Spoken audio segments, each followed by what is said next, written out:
뭐가 잘못된 게 아니에요. 성경 말씀, 오늘 본문 말씀이 지난주랑 똑같네? 잘못한 게 아니고요. 알고 그렇게 의도적으로 같은 말씀을 계속 나누고 있습니다.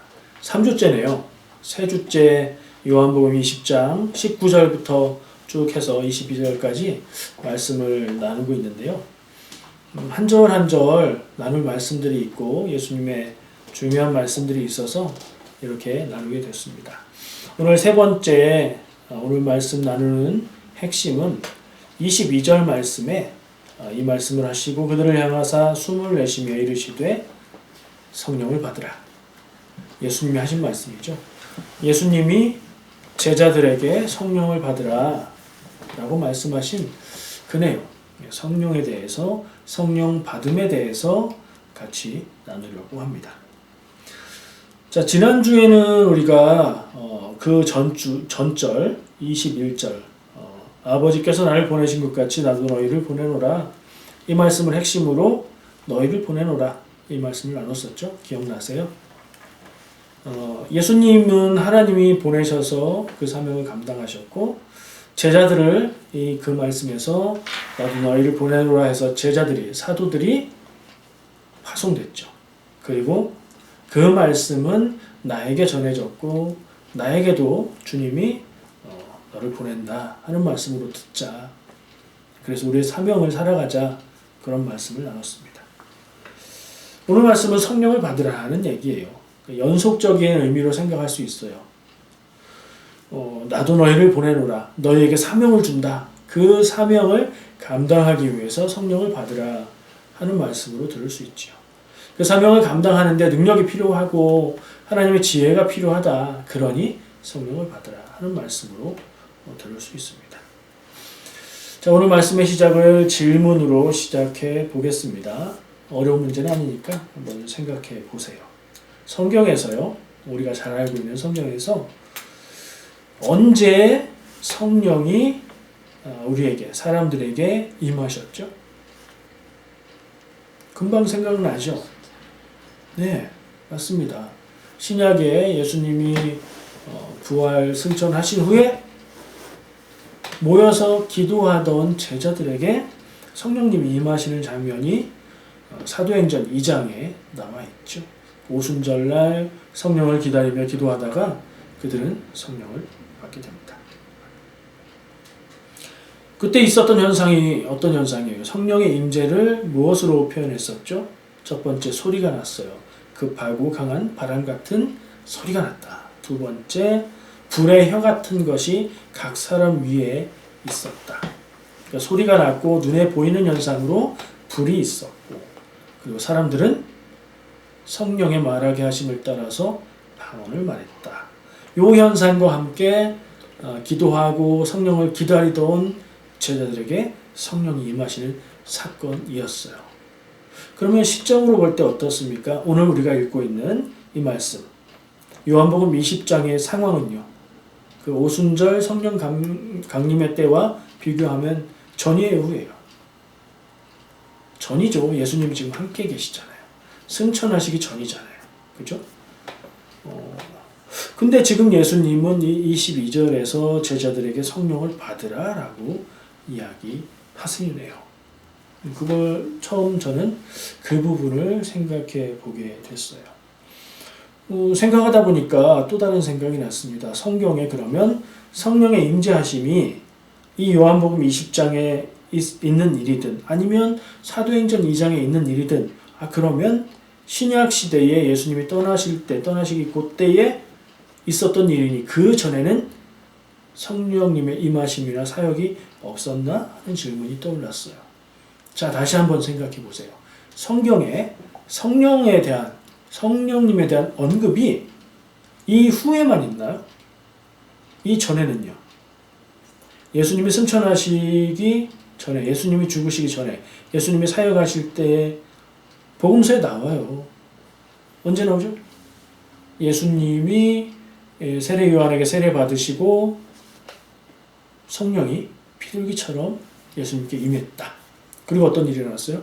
성령께서 예수님을 광야로 인도하셔서 마귀에게 시험받게 하셨다. 그 말씀이 있었죠.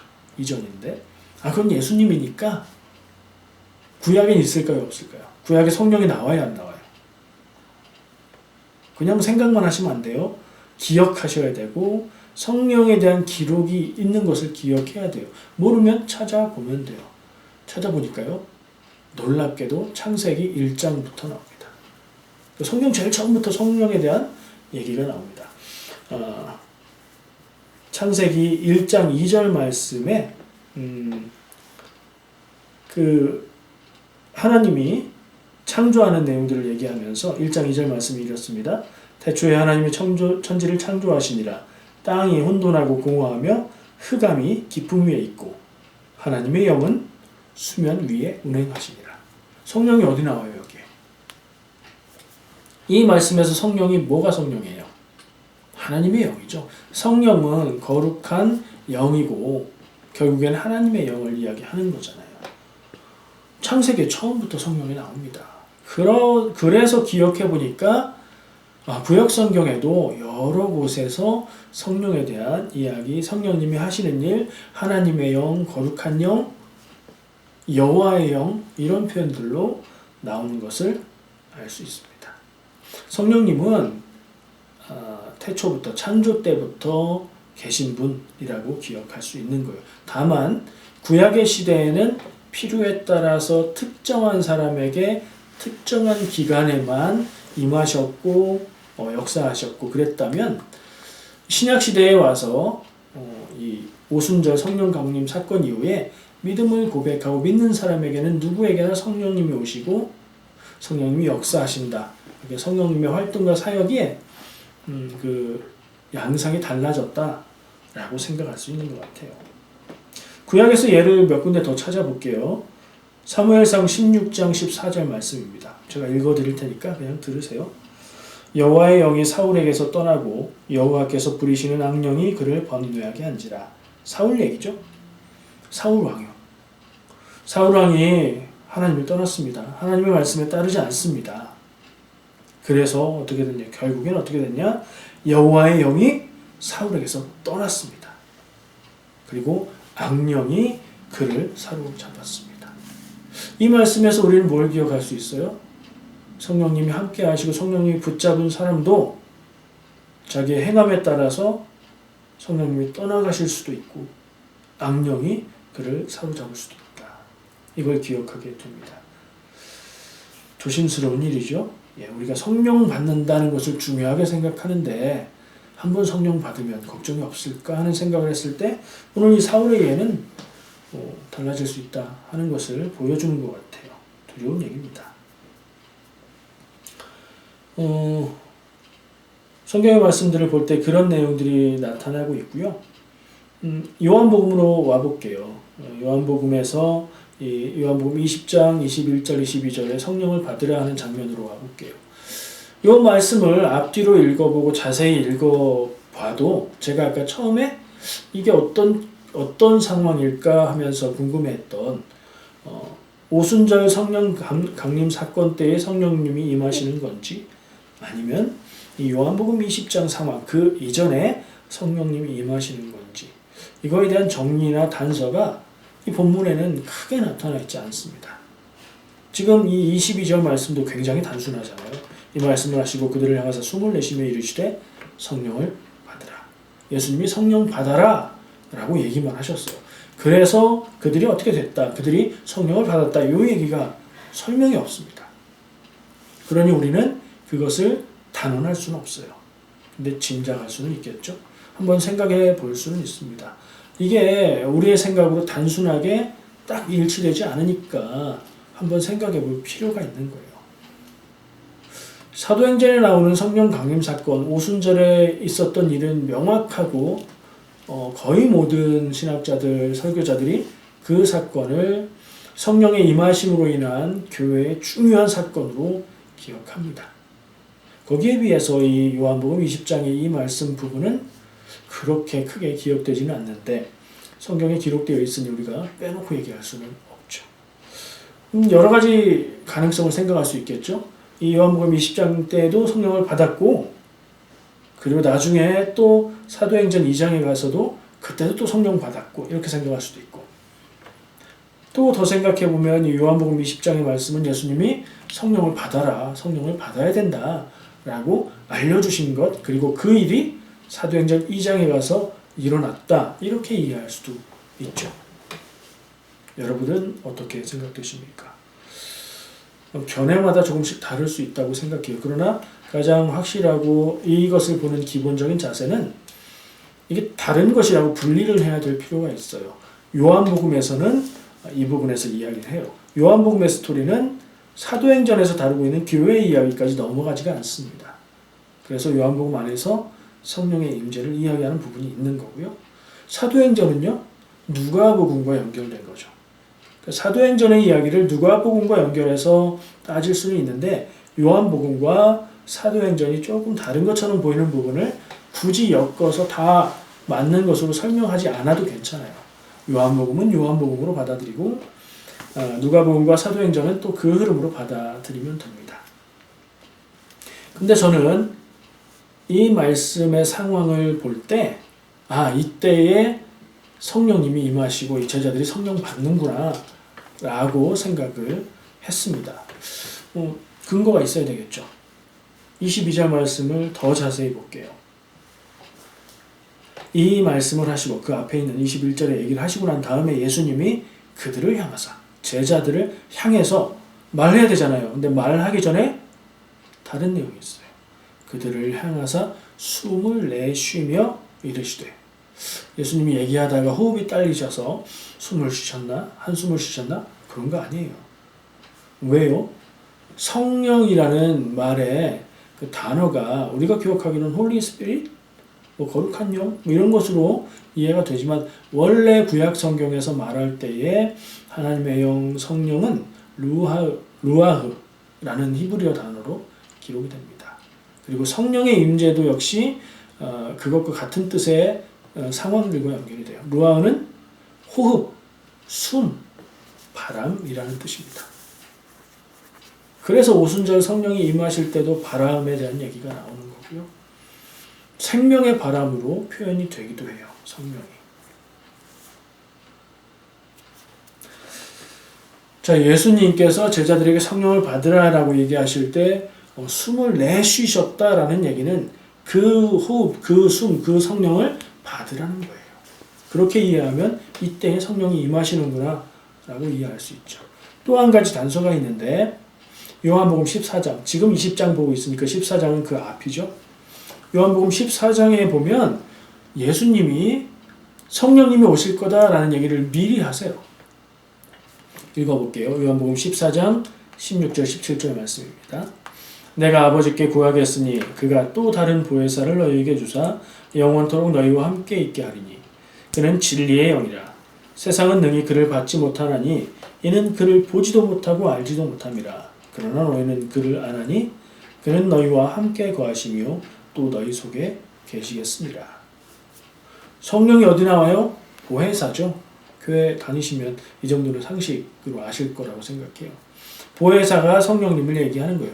보혜사라는 말이 성령이라는 말은 아닙니다. 그건 잠시 후에 말씀드릴게요. 어쨌든 예수님께서 요한복음 14장에 성령님이 오실 거다라는 얘기를 이미 했는데 다시 성령을 받으라는 얘기가 나중에 받으라는 얘기로 듣기에는 어색하죠. 그러니까 이미 성령이 오실 거다 언급을 했고 그 다음에 성령에 대한 얘기는 성령님이 오시는 게 더 자연스럽죠. 저는 그래서 요한복음 20장 이 순간에 제자들에게 성령님이 오셨고 제자들은 성령을 받았다라고 봅니다. 저의 견해예요. 이게 진리는 아닙니다. 생각해 보실 수 있어요. 다르게. 자, 아까 다시 얘기하겠다고 한 보혜사 이야기를 좀 간단하게 얘기를 해볼게요. 이 보혜사라는 단어는 원어로 그리스 말로는 파라클레토스예요. 옆에 있는 분이라는 뜻의 단어고요. 성령을 가리키는 말로 요한복음에만 나타난 단어입니다. 다른 사람에게 도움을 베풀도록 곁에 부름받은 사람이라는 뜻이에요. 그래서 이걸 번역할 때에 변호사, 변호해주는 사람, 같이 있으면서 변호해주는 사람, 조력자, 옆에서 도와주는 자, 위로자, 위로해주는 자, 상담자. 그래서 영어로는 카운셀러라고 얘기하는 거예요. 친구. 이런 말들도 이해되고 번역될 수 있는 단어예요. 파라클레토스가요. 그리고 그 요한복음 14장 말씀에서 볼 때 예수님이 뭐라고 하셨죠? 또 다른 보혜사를 너에게 준다. 나는 떠나가고 그 후에 또 다른 보혜사가 너에게 올 거다라고 얘기하셨죠. 거기서 알 수 있는 건 뭐예요? 성령님만 보혜사가 아니라 이 말을 하고 있는 예수님 자신도 보혜사라고 이해할 수 있는 거예요. 이 보혜사라는 말은 성령이라는 뜻의 단어는 아니지만 성령님과 예수님이 하셨던 역할, 제자들과 함께 하시고 도우시고 가르치시고 깨닫게 하시고 능력이 되어주셨던 예수님의 역할, 그리고 예수님이 떠나가시고 제자들에게 오셔서 교회의 역사를 이룰 수 있도록 깨닫게 하시고 능력 있게 하시고 알게 하시고 힘을 주시고 할 말을 생각나게 하시는 성령님의 역할, 그것을 가리키는 단어라고 볼 수 있죠. 그 성령님이 예수님이 보혜사로 너희와 함께 하실 것이라고 얘기하셨던 그 성령님이 사도들에게만 함께 하는 게 아니라 우리에게도 나에게도 함께 하는 줄 믿습니다. 네. 자, 그 뒤에 또 얘기하고 싶은 것이 있는데요. 성령 받는다는 말. 예수님이 성령 받아라 라고 얘기하셨으니까 그러면 성령 받는다는 것이 어떤 것일까? 그것을 좀 깊이 생각해 보고 싶습니다. 결론부터 말씀드리면요. 성령 받음은 내가 노력해서 성취하는 것이 아니라 하나님이 주시는 것을 수용하는 것이다. 받아들이는 것이다. 라는 얘기예요. 성령은 내가 열심히 노력해서 이루어내는 어떤 수준도 아니고요. 점수를 많이 모아서, 노력들을 많이 모아서 딱 어디에 도달하면 하나님이 딱 주시는 상도 아닙니다.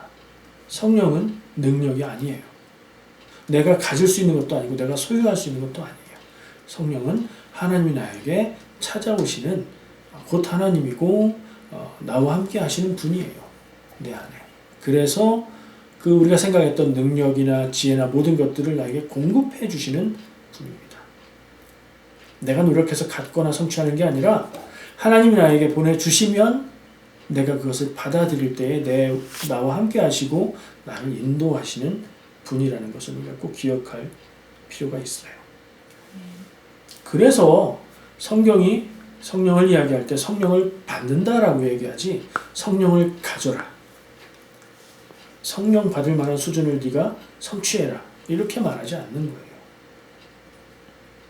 우리는 내 수준으로 무엇을 이룰 수 있다고 생각하지 않습니다. 하나님이 나에게 능력 주실 때에 하나님의 일을 이룰 수 있고 하나님이 성령님으로 나와 함께 하실 때에 하나님의 뜻을 깨닫고 하나님의 일을 감당할 수 있다라고 말을 하죠. 이게 성령 받음의 의미라고 생각합니다. 교회에서 이것을 가르칩니다. 교회에서 성령 받아야 한다 그렇게 얘기합니다.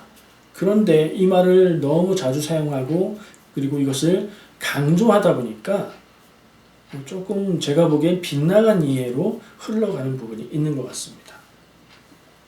말은 비슷해요. 성령을 받아야 한다. 맞잖아요. 완벽하게 맞는 말이에요. 예수님이 성령 받아라 하셨잖아요. 성령을 받아야 믿음이 자란다. 맞죠? 이것도 맞는 거예요. 근데 이 다음부터가 조금 미묘하게 문제가 될 수 있어요. 성령 받아야 문제가 해결된다. 맞는 말 같죠? 맞는 말이에요. 성령 받아야 능력이 생긴다. 맞는 말이잖아요. 맞죠? 성령 받아야 형통하고 성령 받아야 복 받는다. 맞아요.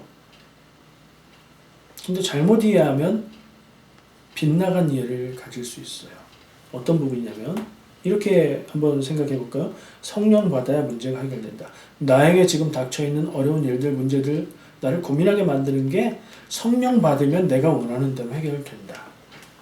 성령 받으면 능력이 생긴다. 내가 지금은 능력이 없지만 내가 열심히 기도하고 열심히 노력하고 신앙생활 열심히 하고 교회 빠지지 않고 봉사하고 해서 성령 받으면 내가 더 능력이 있는 사람이 돼서 성공하게 될 거다.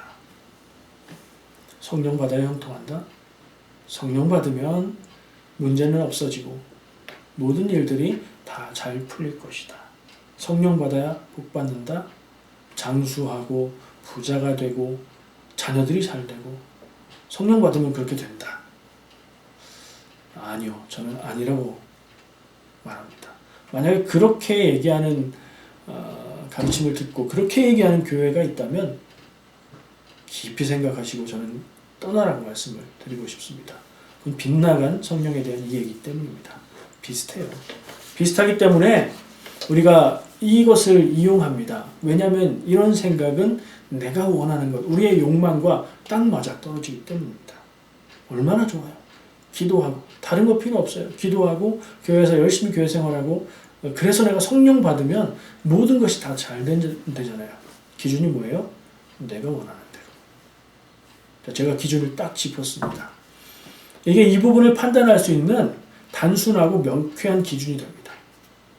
성령 받아서 좋아지는 것들이 내가 원하는 것을 기준으로 좋아진다라고 얘기하면 그건 잘못된 겁니다. 성령 받아서 좋아져요. 앞에서 얘기한 거랑 똑같이 말해요. 성령 받으면 복 받고 형통하고 성령 받으면 능력이 생기고 이 모든 것을 똑같이 말하는데 기준이 다릅니다. 올바른 기준은 성령 받으면 하나님이 보시기에 형통하고 하나님이 보시기에 복 받고 하나님이 보시기에 능력이 생기는 겁니다. 단순한 기준이죠. 기준만 바꾸면 판단이 달라지고 이 기준으로 점검해 볼 수 있어요. 그러나 스스로 점검해 보면서 야, 나는 죄인이다. 나는 성령 받는 것에 대해서 틀린 이해를 갖고 있었구나. 이런 죄책감 가질 필요는 없어요. 그게 자연스러운 인간의 마음이기 때문에 그렇습니다. 세상 모든 종교의 아주 근원적인 심성에 가보면 그게 들어있어요. 우리가 성령 받는 것에 대한 생각 그리고 이 땅에서 살면서 느끼고 경험하는 것들에 대해서 불안하고 어렵고 고통당할 때에 생각하게 되는 자연스러운 마음이 거기에 들어있습니다. 사람이 살아가면서 어떻게 할 수 없는 일들을 만나요. 그건 뭐 과거나 옛날이나 지금이나 똑같습니다. 어쩔 수 없는 상황을 만났을 때 우리는 어려운 일을 만나면 고민을 하게 됩니다. 뭐가 잘못됐나? 내가 뭐가 틀렸나? 내가 하나님께 뭔가를 잘못하고 죄를 지었나? 이런 생각을 하는 게 사람의 아주 원시적인 당연한 종교적인 심성입니다. 근데 우리는 하나님을 알고 믿음을 갖고 구원받는 것에 있어서 사람에게 그냥 본능적으로 나타나는 종교적인 심성을 따르는 게 아니죠. 그래서 우리는 그런 생각이 들고 그런 것을 깨닫게 될 때에 죄책감을 가지거나 실망하거나 절망할 필요는 없고 자연스러운데 그게 하나님 앞에서 옳은 것은 아니구나. 내가 방향을 다시 잡고 옳은 방향으로 나아가야 되겠구나. 관역을 향해서 쐈는데 그것이 빗나갔다면 조절을 다시 하면 되는 거니까요. 기준이 뭐라고요? 내가 원하는 것이 기준이냐? 하나님의 입장에서 하나님이 원하는 것이 기준이냐로 물어보시면 돼요. 그걸로 여러분 점검해 보세요. 여러분들의 신앙의 열심을 점검해 보시고 마음에 원하는 기도의 제목을 점검해 보시기 바랍니다. 빗나갔으면 조절하시면 됩니다. 우리가 기도할 때에 지금의 내 마음 상태가 원하는 것을 하나님께 드리죠. 마음의 소원을 하나님께 아뢰입니다. 우리의 기도의 많은 부분이 어디에 해당이 됩니까? 내 삶의 문제, 내 삶의 고민들을 하나님께 아뢰고 기도하죠. 내가 슬픈 마음이 있으면 그걸 하나님께 내놓고 기도하죠. 그게 잘못됐나요? 그게 이기적인가요? 아니요. 그거는 좋은 거예요. 어떤 생각이든 무엇을 원하든 자녀가 부모님께 나 이거 하고 싶어요 하듯이 자기 마음을 내놓는 일이에요. 근데 뭐가 잘못되느냐? 하나님께 나 이걸 원해요. 이렇게 되고 싶어요. 라고 기도하고 그대로 안 해주면 하나님이 없다. 하나님이 잘못됐다. 하나님 나쁘다. 원망하는 그건 잘못된 거죠. 하나님 앞에 내 마음을 그대로 내어놓는 건 좋은 거예요. 대신 그렇게 한다고 하나님이 그걸 그대로 들어주실 거다라고 기대하는 건 어린아이 같은 마음인 거죠. 그럼 기도는 어떻게 해야 되느냐? 하나님 앞에 내 마음의 소원을 아뢰입니다. 내 마음을 내어놓습니다. 나의 아픔들을 하나님께 고합니다. 그리고 시간을 갖습니다. 하나님의 마음을 헤아려 봅니다. 기다립니다. 하나님 응답해 주시길 기다립니다. 우리는 하나님의 응답을 내가 기도한 것을 이루어 주는가? 라고 생각하기 쉬운데 내가 기도한 것을 하나님께 드렸으면 하나님이 그것을 가지고 나에게 주시는 모든 것이 응답입니다. 때로는 음성으로 들릴 수도 있다고 해요. 때로는 내 마음에 떠오르는 생각으로 응답이 올 수도 있어요. 때로는 시간이 좀 지나서 어떤 성경 말씀을 통해서 올 수도 있고 때로는 누군가 어떤 사람의 어떤 말을 통해서 하나님의 응답이 나에게 다가올 수 있습니다. 우리가 거기에 귀를 기울이고 마음을 쏟고 있으면 그것을 알아들을 수 있어요. 기도는 그렇게 하는 겁니다. 제 이 말이 이렇게 기도해야만 맞는 기도입니다라는 얘기가 아니에요. 좋은 기도의 방법은 많이 있습니다. 그러나 제가 추천하는 기도가 이것입니다. 하나님께 내 마음을 다 드립니다. 힘들고 어려운 것 다 내어놓습니다. 내가 원하는 것 다 말씀드려도 괜찮습니다. 그리고 하나님이 거기에 대해서 나에게 어떤 뜻을 주는지 기다리고 듣는 겁니다. 그래서 기도를 하나님과 대화라고 얘기합니다. 하나님과 대화해 보셨어요? 내 마음, 내 생각, 내 소원들 다 드리세요. 그리고 기다리세요. 기다리시면 하나님이 어떤 방법으로든 우리가 귀를 기울이고 있으면 하나님의 음성을 들을 겁니다.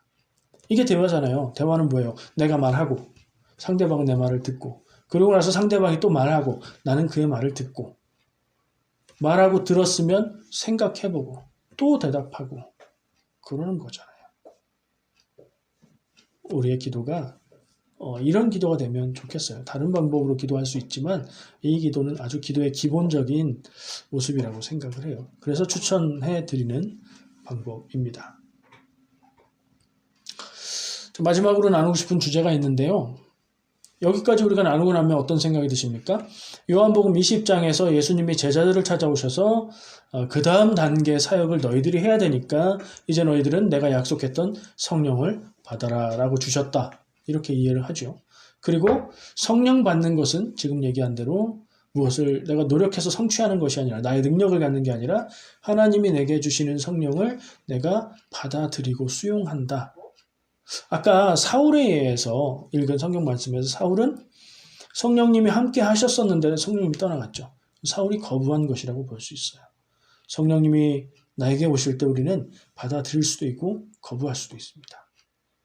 그리고 내 삶이 하나님의 뜻과 전혀 공통점이 없이 살아간다? 하나님의 영은 나를 떠나갈 것입니다.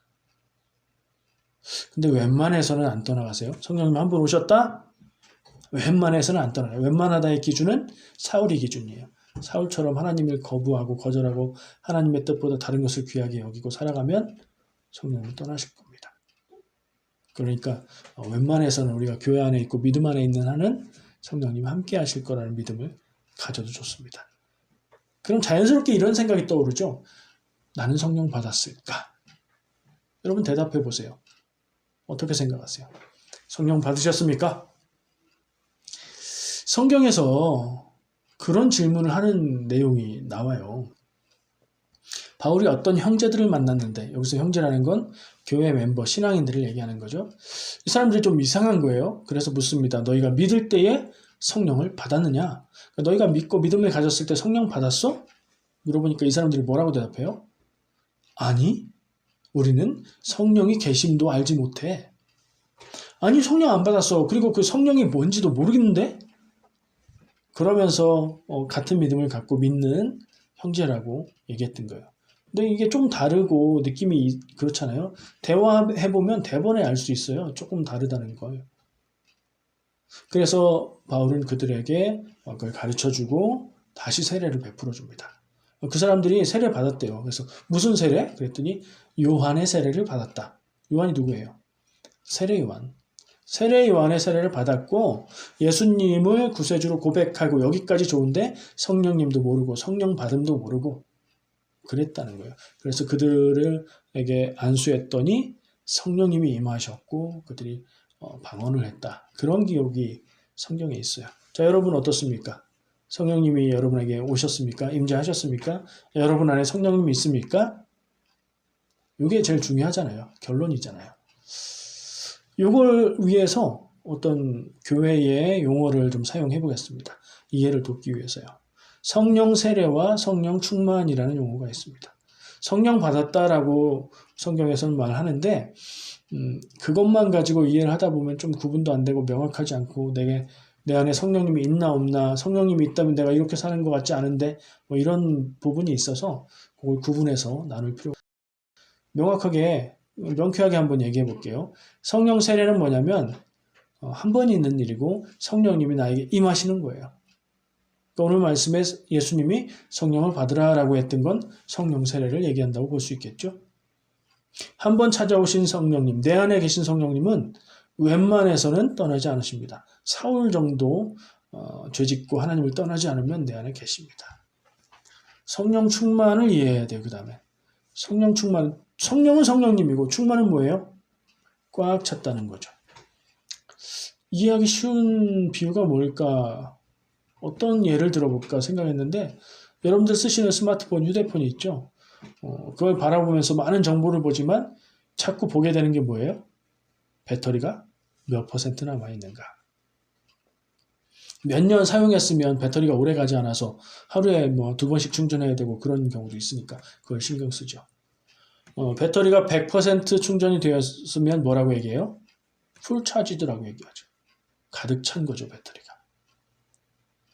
스마트폰이 켜 있습니다. 작동이 돼요. 근데 배터리가 지금 17%, 뭐 10몇 퍼센트 이렇게 남아있다고 해봐요. 그러면 마음이 어때요? 불안하죠. 충전기를 찾게 됩니다. 그렇죠? 이거 꺼지면 내가 막 써야 되는데 못 쓰니까. 그것과 같은 개념이에요. 성령 세례는 내 안에 성령님이 오셔서 내 안에 계신 것, 임재하시는 그것을 성령 세례라고 하고요. 그걸로 물을 수 있는 건 성령님이 있는지 없는지인 거고, 성령 충만은 몇 퍼센트냐예요. 상태를 말하는 거예요. 나 성령 충만 100%, 그럼 제일 좋은 거죠. 나 성령 충만 5%. 야, 큰일 난 겁니다. 성령님이 내 안에 계신 게 확실하지만 성령님이 인도하시는 대로 내가 행하지도 않고 따르지도 않고 성령의 생각도 모르고, 성령님은 뭐예요? 하나님의 영이니까 하나님과 연결되는 거잖아요. 성령님에 대해서 우리가 성령에 대해서 많은 걸 얘기할 수 있는데 가장 근본적인 게 하나님과의 연결입니다. 성령님을 통해서 하나님의 뜻을 깨달아 알 수 있어요. 요한복음에서는 성령을 지혜의 영이라고 말합니다. 성령님이 내 안에서 활동하실 때 우리가 거기에 귀를 기울일 때 하나님의 지혜를 알 수 있어요. 여러분은 몇 퍼센트? 한번 스스로 질문해 보세요. 그리고 저는 이것을 다른 말로 순종이라는 말로 표현해 봅니다. 성령 충만 100%면 하나님의 뜻을 그대로 알아들을 수 있고요. 그리고 그대로 행할 수 있는 거예요.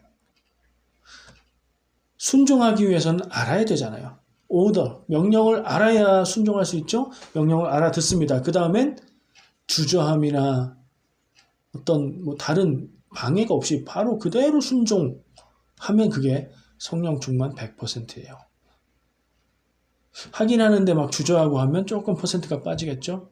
하나님의 뜻을 도무지 모르겠으면 내 안에 성령님이 계시긴 한데 그러면 퍼센트가 더 떨어질 수 있겠죠.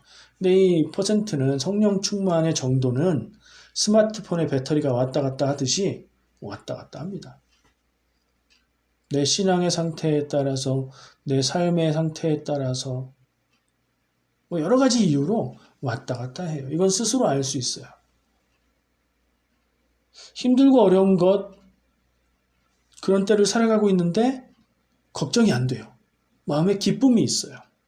누구를 봐도 웃는 얼굴로 대할 수 있고 친절하게 말할 수 있어요. 그럼 성령 충만에 가까워요.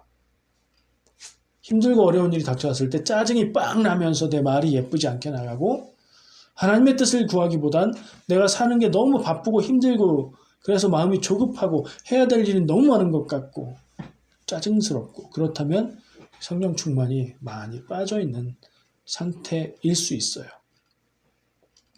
점검은 스스로 해보시기 바랍니다. 그래서 성령 충만이 퍼센트가 낮다고 해서 성령이 없는 건 아니다. 우리가 믿을 때에 성령이 내게 임하신다. 그럼 물어봐야 되는 건 뭐예요? 성령이 내 안에 계신가 점검하기 위해서 내 안에 믿음이 있는가? 믿음은 뭐가? 예수님이 그리스도, 예수님이 내 구원자라고 믿는가? 그거 내가 믿음이 내 안에 있으면 성령님이 계신 거죠. 근데 성령님이 내 안에 살아 계신데 내가 성령님의 음성도 못 듣고 성령님이 내 안에 있는 것도 인식도 못하고 내 마음대로 살려고 하는데 인생이 고달프고 괴로우면 이미 성령 충만하지 않은 상태인 거죠. 자, 오늘 예수님이 제자들을 향해서 성령을 받으라 하는 말씀을 하신 것은 이 두 가지를 다 얘기하는 거예요. 성령의 임하심, 그래서 내 안에 성령님이 계심, 이걸 받아라 하는 말씀이기도 하고요. 그 성령님의 말씀에 귀를 기울이고 내 삶을 거기에 집중해서 성령님의 인도하심을 따라서 살아가라, 성령 충만한 삶을 살아라, 이 뜻을 얘기하기도 합니다.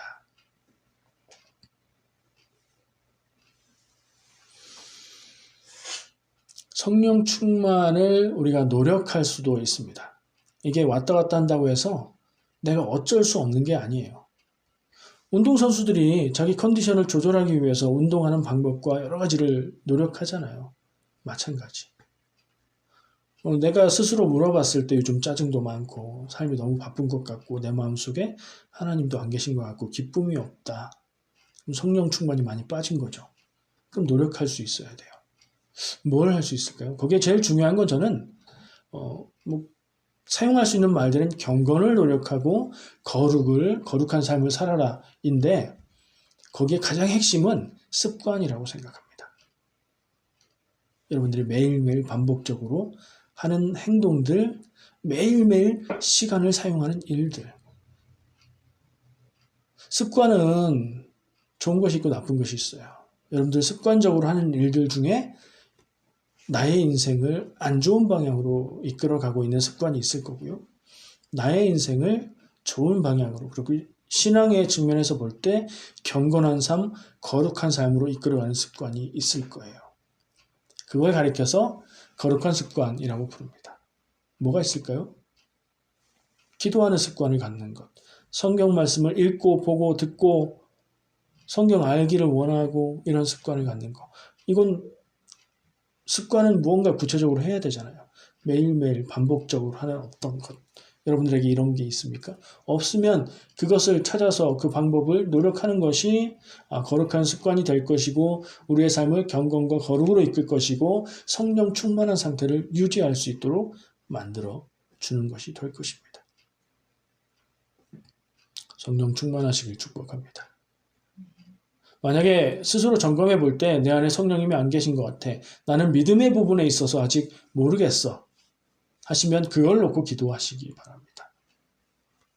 믿음 안에서 구원받고 성령님이 내 안에 계시기를, 나에게 오시기를 기도하시기 바라고. 나는 믿음이 있고 성령 세례 받았어. 내 안에 성령님이 계셔. 근데 성령 충만하지 않은 것 같아. 그걸 놓고 기도하시고 거룩한 습관을 노력하시고 그렇게 살아가시기 바랍니다. 성령 세례 받고 성령 충만한 상태가 되면 하나님의 뜻을 구하고 순종할 수 있게 됩니다. 그러면 하나님은 그런 나를 통해서 하나님의 일을 이루어 가실 겁니다. 그렇게 할 때에 하나님의 입장에서 아까 말한 그 단순 명쾌한 그 기준, 하나님의 입장에서 내 삶의 문제가 해결되고 형통해지고 복이 넘치게 될 줄 믿습니다. 그렇게 되시기를 축복합니다. 우리가 한 교회로 모였을 때 함께 그렇게 살아가는 성도 되라고 모인 줄 믿습니다. 우리 함께 기도하면서 그 길을 걸어가면 좋겠습니다. 기도하겠습니다.